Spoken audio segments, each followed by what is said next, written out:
Blog Talk Radio.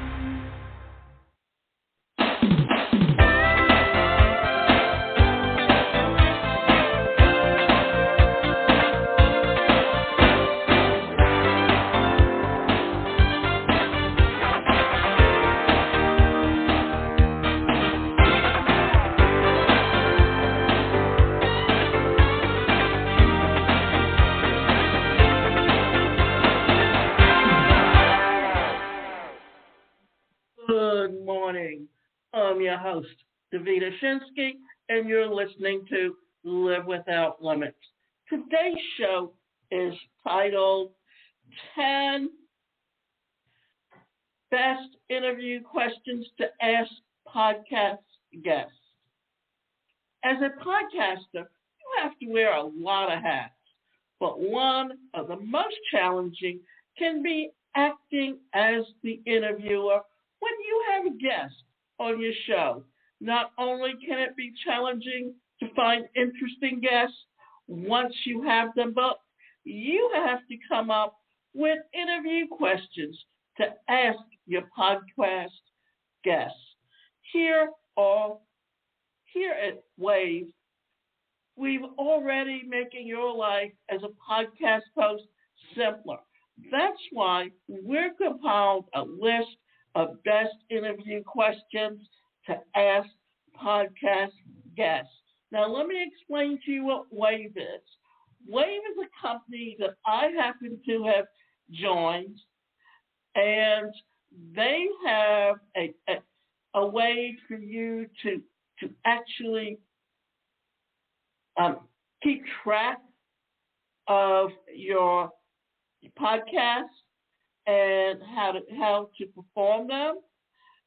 And also, what they do is they allow you to have, and let me back up a little bit because I need to explain it a little bit better, and I'm just kind of like not there yet.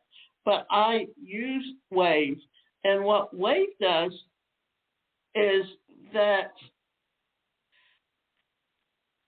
they make it easier for you to. Okay, so let me get into Wave, and I can tell you a little bit more about it. But what Wave does is that they kind of monitor how your podcast, and you can use clips and things like that to help promote your podcast. So let's get into some of the questions.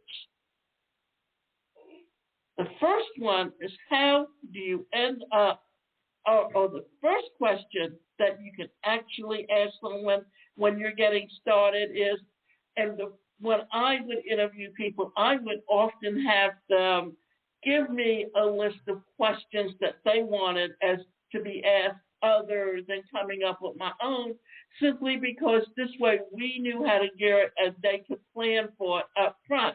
But if you don't do that, here's another way to do it. So the first question can be, how did you end up in your role, your industry, or your business?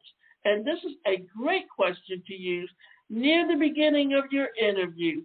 Some of your listeners may know little or even nothing about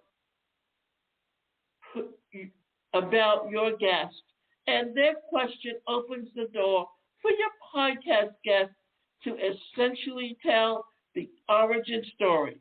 It also provides valuable content for your audience who may be interested in the same field as your guest. It's always helpful. It can even be inspirational to know how someone successfully got started in their career. And for instance, in my background and how I ended up in the industry I'm in is very simple, because my background is that I have a degree in mental health and psychology and also rehabilitation counseling. And rehabilitation counseling is employment counseling for people with disabilities. And when I couldn't find gainful employment, I always would have been an entrepreneur, but I started my business at a time when financially I really wasn't ready to, but I didn't have the opportunity to get a good income, a good job, and build up residual income where I had money in the bank so that when I left my job, I could build my business. So I had to kind of go hand to mouth to grow my business. But also, because I had to learn to become an advocate for myself, I'm very much an advocate for disability rights. And because I have a background in mental health and psychology, I use assessment profiles with my training programs. Now, here's another question to think about. What's your biggest challenge right now? So no matter what career or industry your guest is in, everyone has a major mountains to climb and hurdles to jump. And this question isn't limited to career challenges depending on the genre and topic of your podcast. Your guest could discuss challenges in their personal life, like creative projects, their fitness endeavors. Be sure to follow up this question by asking your guest how they plan to overcome the hurdle of the challenge. And I guess the best way for me to show you how each question works is to give you a little bit of a background of what's my biggest challenge.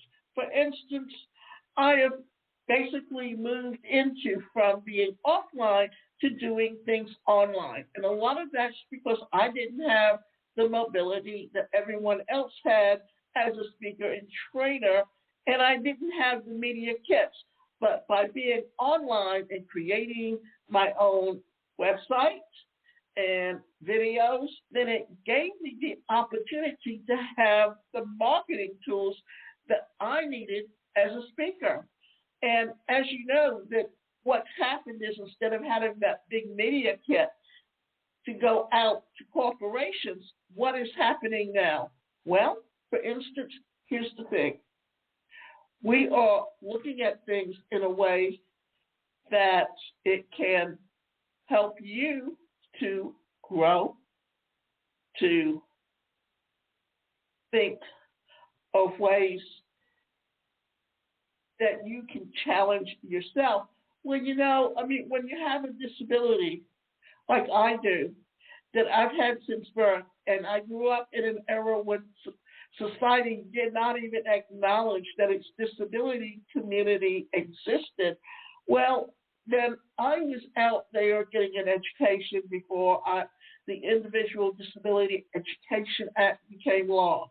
And I entered the workforce 12 years before ADA became law. But here's the kicker. In 1973, they had the Rehabilitation Act of 1973 that actually addressed the same issues that the Americans with Disabilities Act addressed. But companies were able to get around it because it did not have the clause that anyone who felt that they were being discriminated against or being passed over when it came to a job, that they could sue the company. But you also had to prove discrimination. So the third question is, how do you keep learning? Well, think about it. That's a really great question for one simple reason. Even though you finish your formal education, you never stop learning. And because of technology today, we're constantly having to relearn things and how to do things. So this is a fun one for your guests and your audience. Everyone likes to share interesting resources that they use to stay up to date on their industry or interest.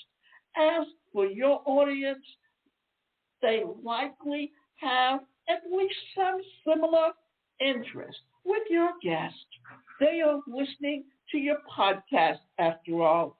This question can give them new books to read, blogs to visit, podcasts to listen to, apps to download, and various other resources to explore that will also broaden their knowledge. Also, be sure to mention to your listeners that you will capture and share links of all the things discussed, or you will risk your listeners having your podcast in the middle of your show. Or rather, that what will happen is that they will leave your podcast. What keeps you awake at night? Well, we all have pain points that keep us awake at night. And if you hear someone else tell what their pain point is, what it is that keeps them up at night, well, then you can identify with them. And when you identify with them, then you have found someone that you feel you can know, like, and trust. When you get to know, like, and trust them, well, then you're going to purchase from them. So if you want to open the door to some powerful conversations about passion, try this question. As an interviewer, your goal is to tap into what your guests really care about and get them to engage with you as an authentic and unique way to get them out of their normal talking points that they have shared to every other podcast interview, and appreciate your way of helping them talk about new insights and stories by simply asking, what are you passionate about? Your guest will more likely have a canned, average answer. Asking what keeps them up at night is a good way to lead your guests into discussing their passions via a more engaging route. And that's the whole thing, is when you're talking to someone, think about it. If you are in a meet and greet, in a networking group, don't you want to get to know someone and know what it is, who they really are? So you need to know some things to ask them. Like, you want to know what they're passionate about and why they're passionate about it. Because, if you're going to be taking part in, or you need to relate to someone, you want to know someone that has the same interests. And if they have the same interests, then you have a common ground to talk about. For instance, think about where you are today. Think about the things that you truly enjoy doing. Like for me, we're now in football season, but today is Saturday, and Saturday is college football day. And what makes college football different than the pros is that these people are out there doing what they do because they're passionate about it. They're there and they're putting their all into it, because becoming the number one rated. Like you have Alabama, and you have Georgia, and you have Tennessee, and you have Florida. Well, the SEC, the Southeast Conference, is usually one of the best conferences, but it's not like it's all condensed in one area. But what it is in the South, everyone tailgates at a college game. And usually, like the Big Ten, the Big 12, the Southeastern Conference, the Atlantic Coast Conference, well, each of them, they're kind of like colleges, like Georgia Tech is in the Atlantic Coast. And if you think about, you've got Virginia Tech, those are usually the colleges that are the elite colleges when it comes to technology and computers and software development and all of that area. And so they have football, but their football players are going to be more people who are not looking to say go into the pros as a football player as much as they're there because of the education that they're going to get. So so understanding where you're coming from and what's an engaging route that you can talk about with someone, that you have common ground with them and you can get to know them. That's the idea of the questions that you're coming up with and how you want to be able to relate to someone.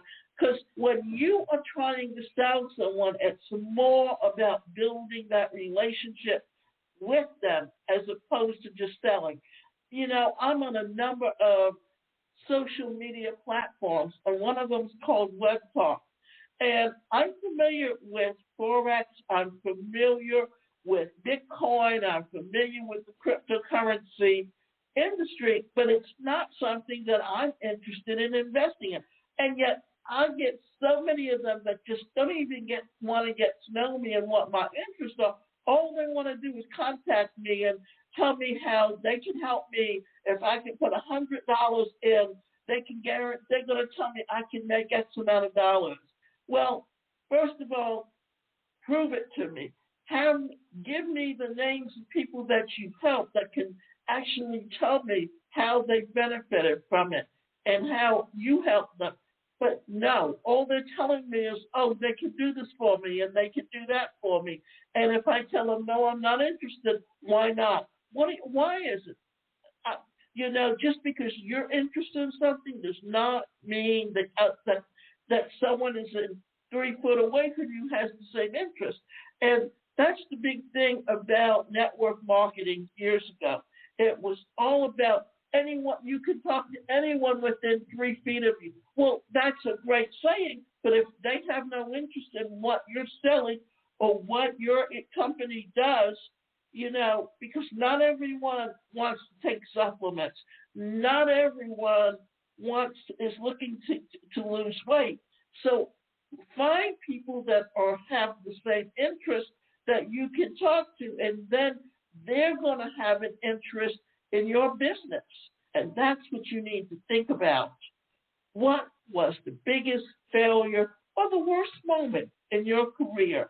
It's easy to err on the side of upbeat, positive questions as an interviewer, but your audience will never gain all the experience and value that your guest has to offer without 1 or 2 tougher questions.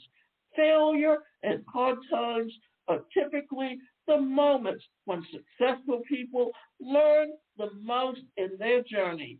If you don't ask about those hard questions, you'll do a disservice to both your listeners and your guests. The thing is, think about it. How many people, when they experience failure, they automatically give up instead of looking at that as a learning experience and how they can incorporate that into them growing and actually finding a solution to a problem that they can solve, they'd rather just give up. And the next question is, what is your favorite quote? This might seem like a basic question, but you'd be surprised at the wide breadth of answers you'll receive from different guests. And let's be honest, who doesn't love a good quote? Depending on the guest, you may get quotes that are funny, inspirational, thought-provoking, motivational, personal, or completely unexpected. Who knows? Some of your listeners may even find their new favorite quote by listening to your show. You see, everyone has something that they're into. We all know what the laws of attraction is, and this is a great way to kind of segue into that, because if someone has a quote, especially if they look for positive quotes, and you know, when I'm on Twitter, and what do I always come up or see some things where someone has come up with some quotes that they are posting. And when you think about it, what's the great thing about those posts? Well, here's the thing.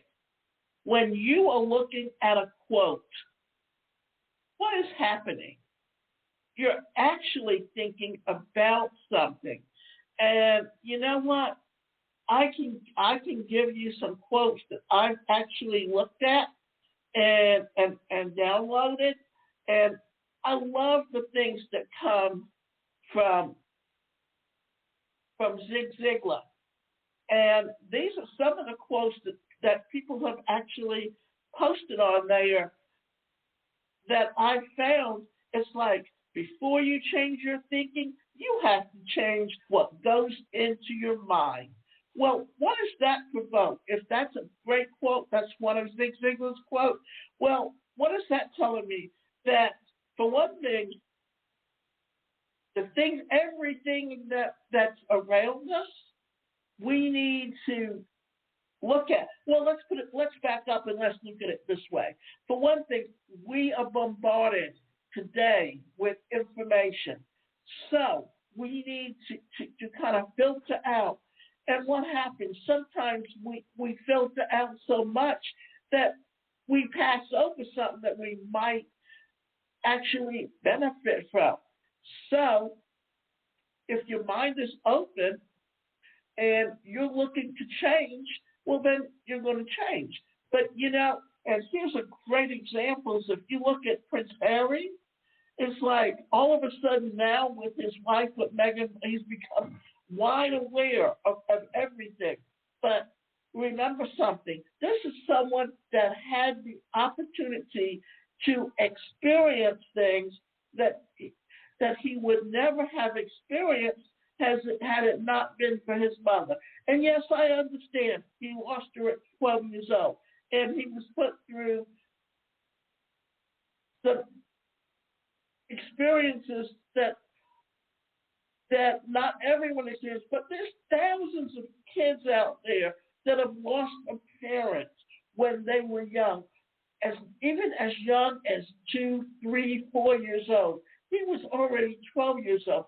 The thing is, that what he's doing is he's using that as an excuse for why to do some of the things that he's continued to do, instead of taking it as an opportunity to learn, an opportunity to change, an opportunity to really talk about what he did to change, instead of using that to kind of play on people's sympathy. Because you know what?